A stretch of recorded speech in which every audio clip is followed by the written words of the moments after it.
غور کیجیے گا، یہ سب کچھ جو کر رہے ہوتے ہیں ان کے دل کے اندر بات یہ ہوتی ہے کہ ہم اللہ اور اس نبی کا قرب حاصل کر رہے ہیں، حالانکہ یہ بالکل الٹ ہے، بالکل اپوزٹ۔ اور وجہ کیا ہے شعبان اور معظم کی، جس مہینے میں اور آپ ہیں؟ قرآن کریم کے اندر دوسرے پارے کی جو میں نے آیت پڑھی، قد نرا تقلب وجهك في السماء، میرے اور آپ کے پیارے نبی علیہ الصلوۃ والسلام جب نماز فرض ہوئی، غور کیجیے گا، تو اس وقت میں بیت المقدس کی طرف رخ کر کے نماز پڑھی جاتی، جس پر جو ہمارا قبلہ اول ہے، جس پر اب ایک ایسی قوت، شیطانی قوت اسرائیل کے نام سے اس پر مسلط ہے، مگر ہم مسلمانوں کو کوئی فکر نہیں، ہم مسلمانوں کو کوئی فکر نہیں، اگر ذات کی بات آئے تو ہم نظر ماننے کے لیے تیار رہتے ہیں، اگر کسی کے چھوٹے سے پلاٹ کی بات آ جائے، چھوٹے سے پلاٹ کی بات آ جائے، چاہے وہ 7 گز کا کیوں نہ ہو، جس کے اندر صرف ایک ہی کمرہ بن سکتا ہو، اگر پتہ چل جائے کہ اس کے اس چھوٹے سے 7 گز کے پلاٹ پر کسی نے قبضہ کر لیا ہے، وہ اپنی جتنی بھی طاقت ہے، جتنا بھی سرمایہ ہے، اس پلاٹ کو واگزار کرانے کے لیے لگا دیتا ہے، کہتا ہے کہ نہیں یہ تو میری عزت کا مسئلہ ہو گیا ہے۔ اتنے ہونا بھی چاہیے انسان کو، اور انسان اپنا حق شرعی طور پر بھی لے سکتا ہے، منع نہیں ہے شریعت میں، مگر جب بات آتی ہے قبلہ اول کی، اس وقت میں یہ جذبہ نظر نہیں آتا، اس وقت میں یہ نظر نہیں آتا کہ جس کی طرف ہم پہلے منہ کر کے نماز پڑھا کرتے تھے، جو قبلہ اول ہے، جس میں ہمارے پیارے نبی علیہ الصلوۃ والسلام نے کم و بیش 1,24,000 انبیاء کی امامت کی معراج کی رات، اور اگر جس نے اور کیجیے گا، یہ مسائل بہت سارے چل رہے ہیں، جس نے بھی شب معراج میں،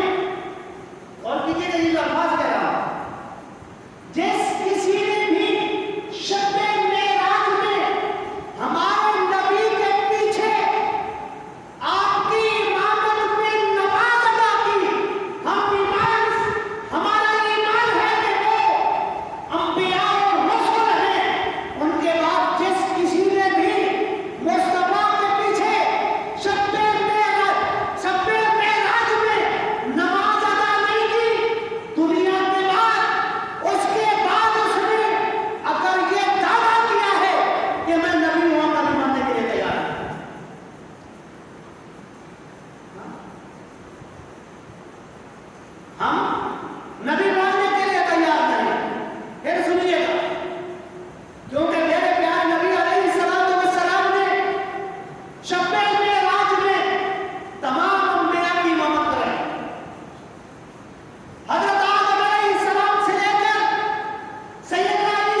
قبلہ اول کی بات آتی ہے، اس وقت میں مومن کے لیے تو کم از کم اتنا جذبہ تو ہونا چاہیے کہ ہم اپنے قبلہ کو آزاد کرانے کے لیے جس طرح سے اپنے 7 گز کے پلنگ کو لینے کے لیے اپنا سب کچھ قربان کر سکتے ہیں، کم از کم اتنا تو جذبہ ہونا چاہیے، مگر نہیں۔ جب قبلہ کی بات آتی ہے تو کہا کیا جاتا ہے؟ نہیں، یہ تو حکومتوں کے معاملات ہیں،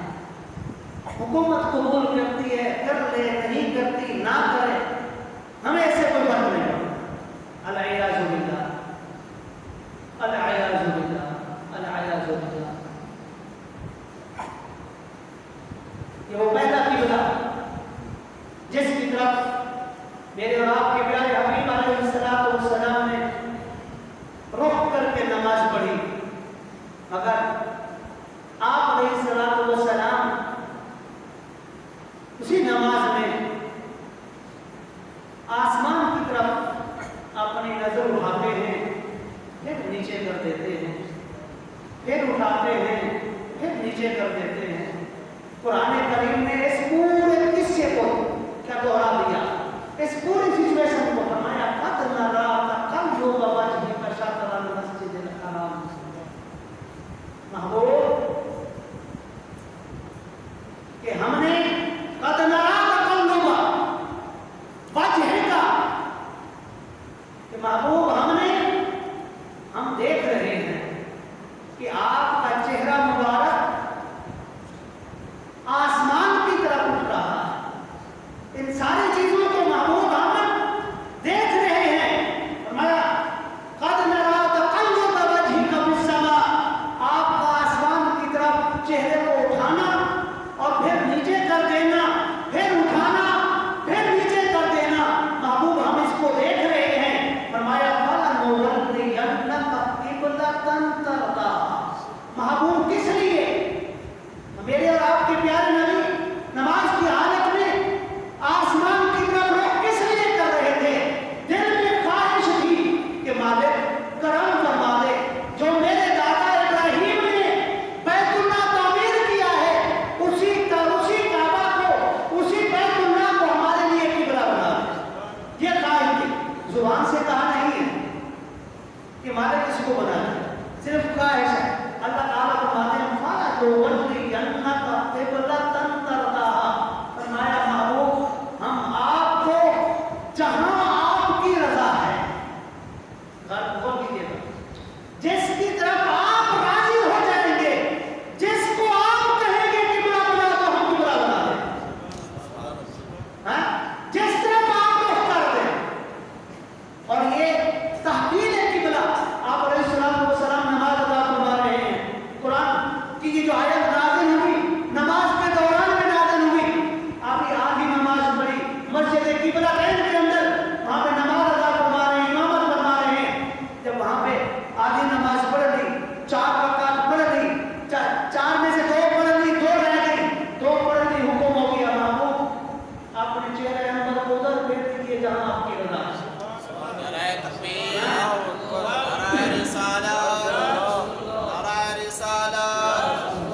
آپ علیہ السلام نے نماز کی حالت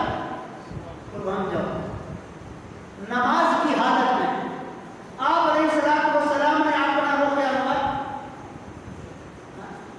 اپنا رخ انور پھیر دیا، بیت المقدس سے خانہ کعبہ کی طرف کر دیا۔ آپ تو امام تھے، غور کیجیے گا جو میں بات کر رہا ہوں، آخری پوائنٹ کی ہے، آپ تو امام